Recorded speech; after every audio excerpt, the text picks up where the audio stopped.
Hi everyone, my name is Mouzhan, a second-year student in Translational Research Program, or TRP for short. And today I would like to share what it's like to be a co-director of the scientific program for Temerty Faculty of Medicine Research Showcase. The day of the event starts early. I wake up at 5, enjoy the bright sky, grab an iced coffee, and head down the highway, hoping there will be no major delays. After getting there, I grab some coffee for my wonderful team who made this possible. We set up, get our name tags, and make sure the presentation slides are ready to go.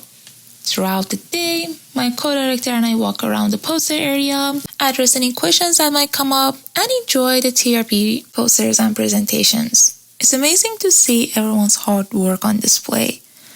During lunch, we take some team photos of the organizing committee and the TRP family that attended the day before heading to the panel sessions. Afterwards, it's me back on the computers again, deciding who are the poster winners, prepare their certificates, and handing out to them during the closing ceremony. As the event wraps up, we donate the remaining food, reflect on a successful day, and hope that everyone enjoyed the event.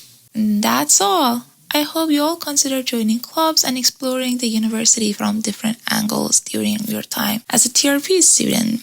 It's a fantastic way to make the most of your university experience.